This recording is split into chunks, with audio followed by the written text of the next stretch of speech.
എന്റെ ദൈവം മഹത്വത്തിൽ ആർദ്രവാനായി ജീവിക്കുമ്പോൾ, എന്റെ ദൈവം മഹത്വത്തിൽ ആർദ്രവാനായി ജീവിക്കുമ്പോൾ, സാധു ഞാനീ ക്ഷോണി തന്നിൽ ക്ലേശിപ്പാൻ ഏതും കാര്യമില്ലെന്നെൻ്റെ ഉള്ളം ചൊല്ലുന്നു. ഏതും കാര്യമില്ലെന്നെൻ്റെ ഉള്ളം ചൊല്ലുന്നു.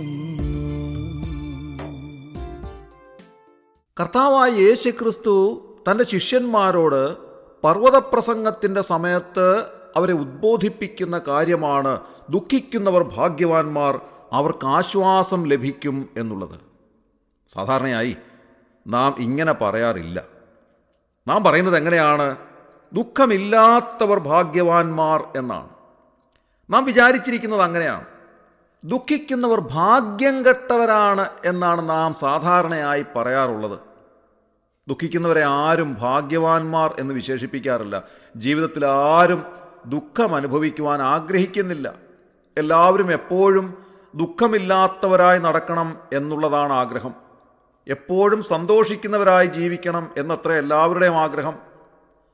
എന്നാൽ ദുഃഖിക്കുന്നവർ ഭാഗ്യവാന്മാർ എന്ന് കർത്താവ് പറയുന്നു. കാരണം അവർക്ക് ആശ്വാസം ലഭിക്കും എന്നുള്ളത് കൊണ്ട് തന്നെയാണ്.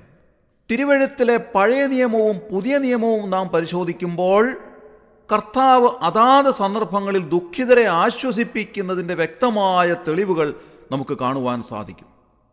വാസ്തവത്തിൽ തിരുവെഴുത്തെന്ന് പറയുന്നത് തന്നെ മരണത്തിൽ നിന്ന് നിത്യജീവങ്കലേക്കുള്ള വഴിയാണ്. ദുഃഖത്തിൽ നിന്ന് ആശ്വാസത്തിലേക്കുള്ള വഴിയാണ്. അസമാധാനത്തിൽ നിന്ന് സന്തോഷത്തിലേക്കും സമാധാനത്തിലേക്കുമുള്ള വഴിയാണ്. അതുകൊണ്ട് തന്നെ ദൈവവചനം മറ്റുള്ള ഗ്രന്ഥങ്ങൾ പോലെ അല്ല, നമ്മെ ആശ്വസിപ്പിക്കുകയും പ്രത്യാശിക്കുമാറാക്കുകയും ചെയ്യുന്ന അനുഗ്രഹീതമായ ദിവ്യ ആലോചനകളാണ് അതിൽ ആലേഖനം ചെയ്തിട്ടുള്ളത്. ദൈവം നമ്മോട് വ്യക്തിപരമായി ഇടപെടുന്നവനാണ്. പഴയ നിയമത്തിൽ നാം നോക്കുമ്പോൾ അനേകം ആളുകളോട് ദൈവം വ്യക്തിപരമായി ഇടപെട്ടതായി കാണുവാൻ സാധിക്കും. ഉൽപ്പത്തി പുസ്തകം മുതൽ തന്നെ നാം അത് കാണുന്നുണ്ട്. അബ്രഹാമിനോട്, ഇസ്ഹാക്കിനോട്, യാക്കോബിനോട് ഒക്കെ ദൈവം വ്യക്തിപരമായി ഇടപെട്ടിട്ടുണ്ട്. യാക്കോബിൻ്റെ കാര്യം തന്നെ നോക്കുക. തൻ്റെ സഹോദരനായ ഏശാവിൽ നിന്ന് രക്ഷപ്പെടുവാനായി യാക്കോബ് പദ്ദൻഅരാമിലേക്ക് ഓടിപ്പോകുമ്പോൾ ഏകനായി ഒരു വനത്തിൽ രാത്രി സമയത്ത് കല്ല് തലയണയായി വെച്ച് കിടന്നുറങ്ങുന്ന സമയത്ത് വലിയവനായ ദൈവം സ്വപ്നത്തിലൂടെ അവന് പ്രത്യക്ഷനായതായി നാം വായിക്കുന്നു. വാസ്തവത്തിൽ യാക്കോബ് എന്ന പേരിൻ്റെ അർത്ഥം ഉപായി എന്നാണെങ്കിൽ പോലും താൻ ഒരു സാധുശീലനായിരുന്നു എന്നാണ് തിരുവെഴുത്ത് പറയുന്നത്. ഉൽപ്പത്തി പുസ്തകം 25-ാം അധ്യായം 27-ാം വാക്യത്തിൽ നാം വായിക്കുന്നത്, യാക്കോബ് സാധുശീലനും കൂടാരവാസിയും ആയിരുന്നു എന്നാണ്. അത്രമാത്രം സാധുശീലനായിരുന്ന ഈ യാക്കോബ് അപ്പൻ്റെ ഭവനത്തിൽ നിന്ന് ഓടിപ്പോകേണ്ടതായി വന്നപ്പോൾ വളരെ പ്രയാസത്തോടെ ദുഃഖത്തോടെയൊക്കെ ആയിരിക്കണം താൻ ഓടിപ്പോയത്. അങ്ങനെ ഓടിപ്പോകുന്ന വഴിയിൽ സൂര്യൻ അസ്തമിച്ചതുകൊണ്ട് താൻ ഒരു സ്ഥലത്ത് കിടന്നുറങ്ങി. തലയണയായി കല്ല് മാത്രമേ കിട്ടിയുള്ളൂ. അവിടെ താൻ കിടന്നുറങ്ങുന്നതായ സമയത്ത് ദൈവം അവന് പ്രത്യക്ഷനാകുന്നത് ഉൽപ്പത്തി പുസ്തകം 28-ാം അധ്യായത്തിൽ വിവരിച്ചിട്ടുണ്ട്. ദൈവം യാക്കോബിനോട് പറയുന്ന ഏറ്റവും പ്രധാനപ്പെട്ട കാര്യം ഉൽപ്പത്തി പുസ്തകം 28-ാം അധ്യായം 15-ാമത്തെ വാക്യത്തിൽ എഴുതിയിരിക്കുന്നതാണ്. ഇതാ ഞാൻ നിന്നോട് കൂടെയുണ്ട്, നീ പോകുന്നിടത്തൊക്കെയും നിന്നെ കാത്ത് ഈ രാജ്യത്തേക്ക് നിന്നെ മടക്കി വരുത്തും. ഞാൻ നിന്നെ കൈവിടാതെ നിന്നോട് അരുളി ചെയ്തത് നിവർത്തിക്കും. ഇവിടെ ദൈവം യാക്കോബിന് കൊടുക്കുന്ന ഏറ്റവും വലിയ വാഗ്ദത്തമാണ് നാം ഇവിടെ വായിക്കുന്നത്. അതിൽ തന്നെ ഏറ്റവും പ്രധാനപ്പെട്ടത് ഞാൻ നിന്നോട് കൂടെയുണ്ട്, ഞാൻ നിന്നെ കൈവിടുകയില്ല എന്നുള്ളത് തന്നെയാണ്. ഇത് തന്നെയല്ലേ പ്രിയമുള്ളവരെ ഏറ്റവും വലിയ ആശ്വാസം നമുക്ക് നൽകുന്നതായ കാര്യം? ഇതിൽ പരമൊരാശ്വാസം ആർക്ക് നൽകുവാനായിട്ട് സാധിക്കും? അതിഭയാനകമായ സാഹചര്യത്തിൽ ഒരു പരുപരുത്ത കല്ലിൽ തലചായ്ച്ച് താൻ വല്ലാതെ പരിക്ഷീണനായി കിടക്കുമ്പോൾ ആരും സഹായത്തിനില്ല എന്നുള്ള യാഥാർത്ഥ്യം മനസ്സിലാക്കി വല്ലാതെ പരിഭ്രാന്ത ചിത്തനായിരിക്കുന്ന യാക്കോബിനോട് ദൈവം പറയുകയാണ്, നീ ഭയപ്പെടേണ്ട, ഞാൻ നിന്നോട് കൂടെയുണ്ട്, ഞാൻ നിന്നെ കൈവിടാതെ എല്ലാ സമയത്തും നിന്നോട് കൂടെയുണ്ട്. ഇതിൽ പരം ആശ്വാസം എന്താണ് യാക്കോബിന് ലഭിക്കേണ്ടുന്നത്? തിരുവെഴുത്ത് നൽകുന്ന ഏറ്റവും വലിയ ആശ്വാസം ഇത് തന്നെയാണ്. തിരുവെഴുത്തിൻ്റെ ഏതു ഭാഗങ്ങൾ നാം പരിശോധിച്ചാലും ദൈവം നമ്മോട് പറയുകയാണ്, നിന്റെ ദുഃഖത്തിൻ്റെ സമയത്ത് നീ ഏകനാണെന്ന് വിചാരിക്കുമ്പോൾ, നീ ഭയപ്പെടുമ്പോൾ, ഭാരപ്പെടുമ്പോൾ, നിരാശ ബാധിക്കുമ്പോൾ, ദുഃഖിതനായിരിക്കുമ്പോൾ നീ ഭയപ്പെടേണ്ട, ഞാൻ നിന്നോട് കൂടെയുണ്ട്. എല്ലാ സമയത്തും ഞാൻ നിന്റെ കരം പിടിച്ചിരിക്കുന്നു. ഞാൻ നിന്നെ കൈവിടാതെ എല്ലാ സമയത്തും നിന്നോട് കൂടെ ഇരുന്ന് നിന്നെ സഹായിക്കുന്നു.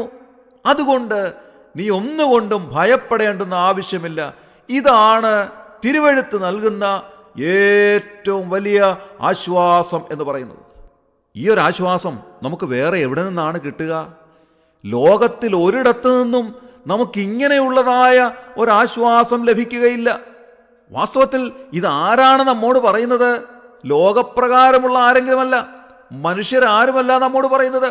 ഈ അഖിലാണ്ടത്തെ മുഴുവനും നിർമ്മിച്ച സർവത്തിൻ്റെ ഉടമസ്ഥനായ, സർവാധികാരിയായ, സർവവ്യാപിയായ, സർവശക്തനായ ദൈവം, നമ്മുടെ സൃഷ്ടാവായ ദൈവം, അവിടുന്നാണ് നമ്മോട് പറയുന്നത്, ഞാൻ നിന്നോട് കൂടെയുണ്ട്, നീ ഭയപ്പെടേണ്ടുന്ന കാര്യമില്ല, ഞാൻ നിന്നെ വലം കൈക്ക് പിടിച്ചിരിക്കുന്നു.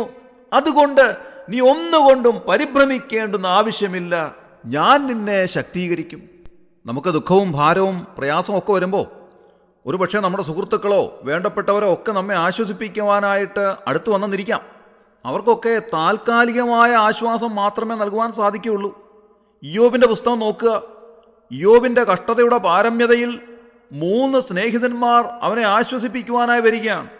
ഇയ്യോബിൻ്റെ പുസ്തകം 2-ാം അധ്യായം 11 മുതലുള്ളതായ വാക്യങ്ങളിൽ നാം അത് വായിക്കുന്നുണ്ട്.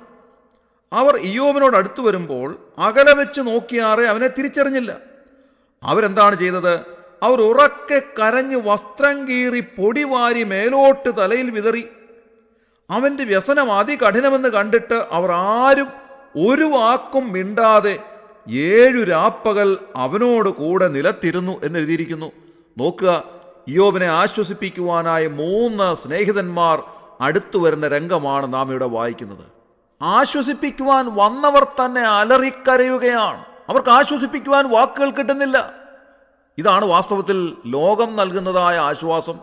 അവർ ഒന്നും ഉരിയാടാതെ 7 രാപ്പകൽ ഇയ്യോബിനോടുകൂടെ നിലത്തിരുന്നിട്ട് അവർ സംസാരിച്ചു തുടങ്ങിയപ്പോഴോ ദൈവസന്നിധിയിൽ നിന്ന് ഇയ്യോബിനെ അകറ്റിക്കൊണ്ടുപോകുന്ന വാക്കുകളാണ് അവരുടെ വായിൽ നിന്ന് വീണത്.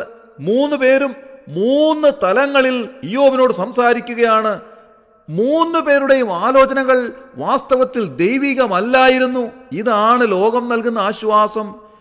എന്നാൽ ദൈവം നമ്മെ ആശ്വസിപ്പിക്കുന്നത് ഈ നിലയിലല്ല. ദൈവവചനം നമ്മോട് പറയുകയാണ്, ഞാൻ നിന്നെ കൈവിടാതെ എല്ലാ സമയത്തും നിന്നോട് കൂടെയുണ്ട് എന്നുള്ളത് അത്രേ. യെശയ്യാ പ്രവചനത്തിൽ നാം വായിക്കുന്നത് ഇതുതന്നെയാണ്. ഭയപ്പെടേണ്ട, ഞാൻ നിന്നോട് കൂടെയുണ്ട്. ഭ്രമിച്ചു നോക്കേണ്ട, ഞാൻ നിന്റെ ദൈവമാകുന്നു.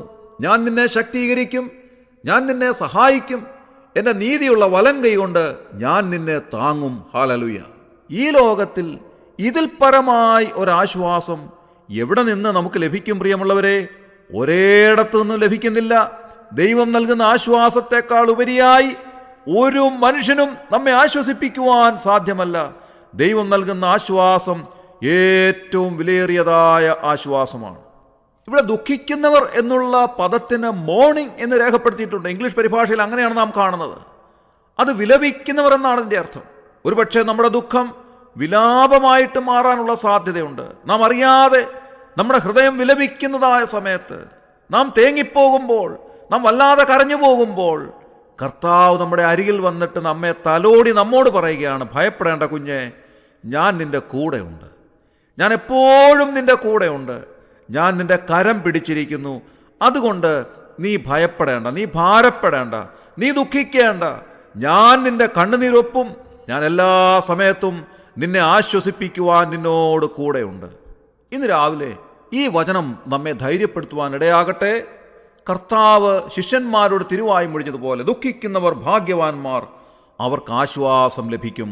നമ്മുടെ കണ്ണുകളെ അടയ്ക്കാം, പ്രാർത്ഥിക്കാം. ക്രിസ്തുയേശുവിലൂടെ അതിവാത്സല്യമായി ഞങ്ങളെ സ്നേഹിക്കുന്ന സ്വർഗീയ പിതാവാം നല്ല ദൈവമേ, അനുഗ്രഹകരമായ ഈ പ്രഭാതത്തിനായി ഞങ്ങൾ നന്ദിയോടെ സ്തോത്രം ചെയ്യും. കർത്താവെ, പലപ്പോഴും ഞങ്ങളുടെ ജീവിതത്തിൻ്റെ വിവിധ സന്ദർഭങ്ങളിൽ ഞങ്ങൾ ദുഃഖങ്ങളിലൂടെ കടന്നുപോയിട്ടുണ്ട്. പ്രയാസങ്ങളിലൂടെ, ബുദ്ധിമുട്ടിലൂടെ, രോഗത്തിലൂടെ, ക്ഷീണത്തിലൂടെ ഒക്കെ ഞങ്ങൾ കടന്നു പോകുമ്പോൾ, ഞങ്ങൾ ഹൃദയം വല്ലാതെ ദുഃഖിക്കുമ്പോൾ, ആരും ഞങ്ങൾക്ക് സഹായകമായിട്ടില്ല എന്ന് വിചാരിക്കുമ്പോൾ, ഞങ്ങളുടെ അരികിലേക്ക് വന്ന് ഞങ്ങളെ തലോടി, ഞങ്ങളെ ആശ്വസിപ്പിച്ച്, ഞങ്ങളെ ധൈര്യപ്പെടുത്തി, ഞങ്ങളുടെ കണ്ണുനീരൊപ്പി, ഭയപ്പെടേണ്ട കുഞ്ഞെ, ഞാൻ നിന്നോട് കൂടെയുണ്ട്, ഞാൻ നിന്നെ എല്ലാ സമയത്തും കരം പിടിച്ചിരിക്കുന്നു എന്ന് പറഞ്ഞ് ധൈര്യപ്പെടുത്തുന്ന അവിടുത്തെ വചനത്തിനായി ഞങ്ങൾ നന്ദി നിറഞ്ഞ ഹൃദയത്തോടെ സ്തോത്രം ചെയ്യുന്നു.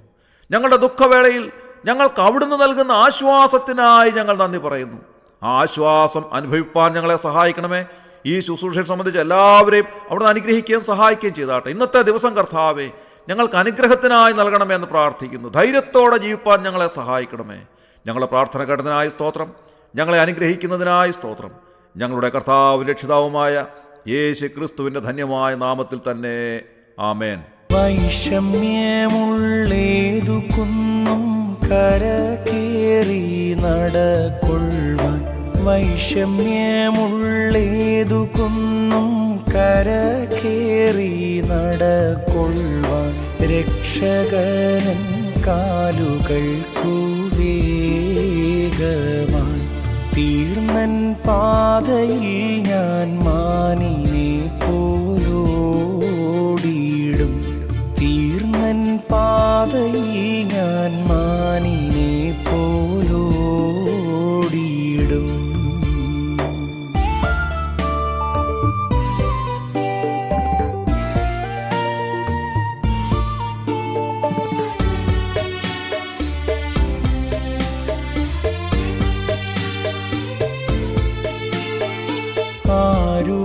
ആരുമേനിക്കില്ലെന്നോ ഞാനേകനായി തീർന്നുവെന്ന്, ആരുമേനിക്കില്ലെന്നോ ഞാനേകനായി തീർന്നുവെന്ന്, മാനസത്തിലാദി പൂണ്ടു ഖേദിപ്പാൻ, സാധുവന്ധനായി തീർന്നിടല്ലേ ദൈവമേ, സാധുവന്ധനായി തീർന്നിടല്ലേ